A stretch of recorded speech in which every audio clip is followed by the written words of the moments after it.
Merci monsieur les ministres man pour tëj rek ci chapitre bi li ñu bëgg a wax mooy malgré le contexte extrêmement difficile nous avons fait l'option d'orienter le maximum de dépenses vers le social def beaucoup de renonciations pour mun a soulager les Sénégalais. Le plan de redressement économique,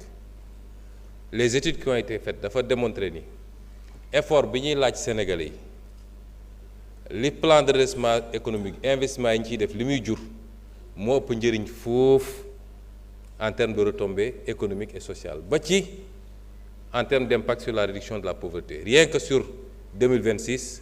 les effets calculés, c'est à peu près 150 000 Sénégalais qu'on sortirait de l'extrême pauvreté. Am na ko wax léegi nag ne on peut faire dire tout aux chiffres et pourtant 5 secondes plus tard il nous demande des chiffres sur les déguerpissements.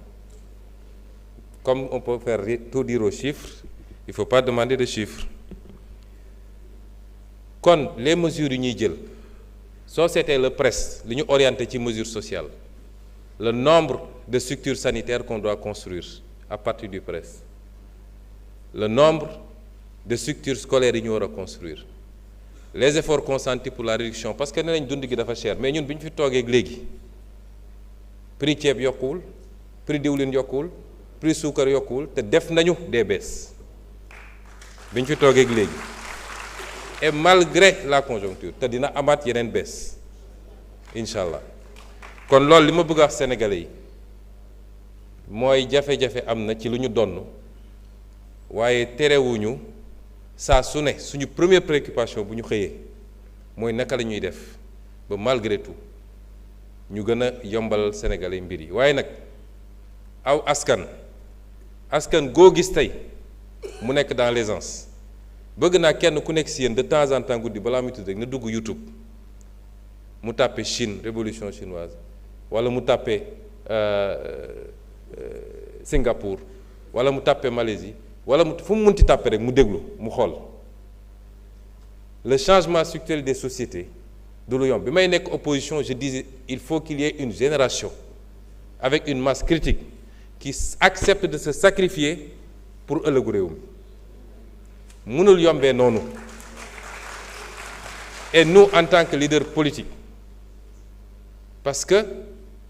dafa am loo xam ne ci leadership politique la bokk mooy nga mën a ànd ak saw askan. Churchill bañ ko nommé premier ministre la leen wax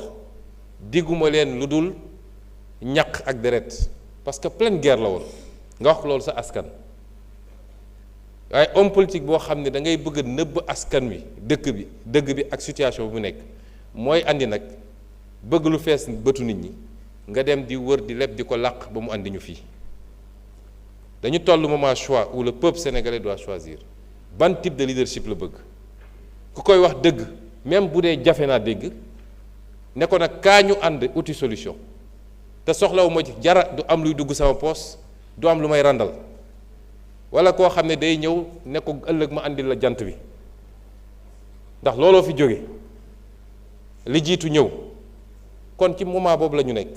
te dafa interpeller conscience chacun d'entre nous à commencer par la jeunesse, la diaspora, les élites intellectuelles. Le pays est en train de changer waaye changement structurel du lu ñuy décréter lu ñuy liggéey la, c'est un construit. Et pour lu jëm ci te dafa ànd ak na question bi ñu posé ci année scolaire beeg yeneen yi parce que tamit moi j'ai été syndicaliste munoo ne man sama yoon newul ci lan la état bi mën ak lu mu mënut man sama bopp rek laa gis ñu andi la lu leer nañ ne la lii moo fi xew lii mooy situation te teewul ñu ngi def effort ndax conseil des ministres passé bii rek ba problème décisionnaire teg nañ ci acte. C'est combien de milliards bu ñu consentir. L'État fera tout ce qu'il peut mais autant ñun on fait l'effort d'écouter, de comprendre et de faire des ajustements, autant on l'attend de tous les partenaires. Lu ko may rek ci bras de fer lañ jëm. L'État ne peut pas donner ce qu'il n'a pas. C'est pas seulement les enseignants, la état di gérer. Peut-être c'est 80 000 enseignants ou peut-être 20 000, je ne sais pas. C'est pas seulement le secteur de la santé, mais mbay maa ngi fi, càmm gaa ngi fi, transport baa ngi fi, université gaa ngi fi. Tous ces gens-là, il faut qu'on fasse face pour les aider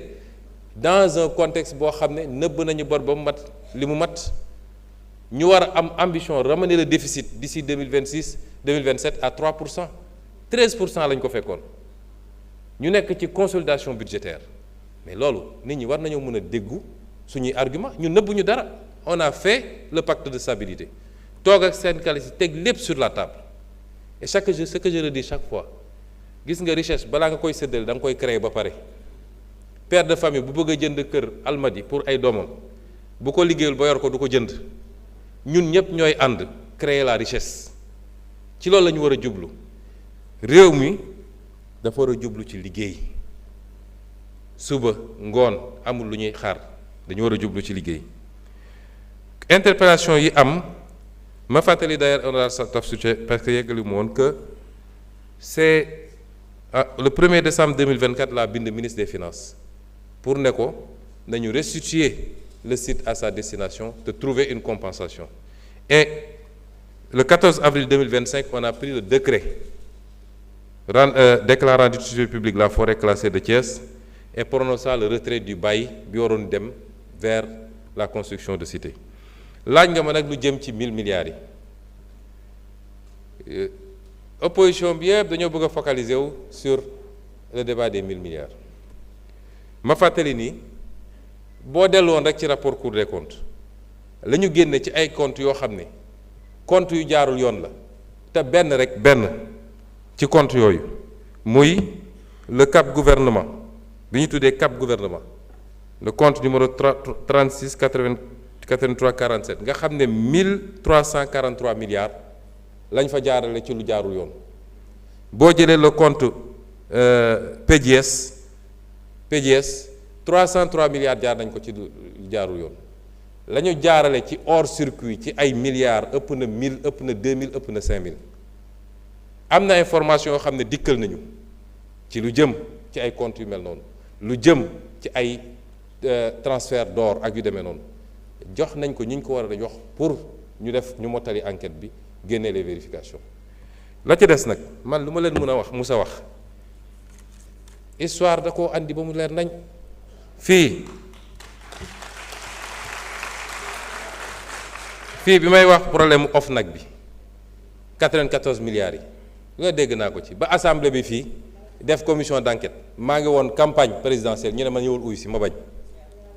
fan la mujje rapport boobu mi ngi parquet financier fi mu ne nii ñu ngi cee convoqué ay nit bi may wax fii li jëm ci Petrotim ak bi may wax fii ci li jëm ci dette cachée bi ba ci sax rapport Prodac bi nga xam ne tey ñu ngi ciy convoqué ay nit te am na ci yeneen développement yu gën a intéressant xam naa dina am ñuy ñàkk nelaw et semaine prochaine samay avocat dinañ ci wax ak Sénégal yi bu soobee yàlla ñu ngi leen di gërëm di leen sant.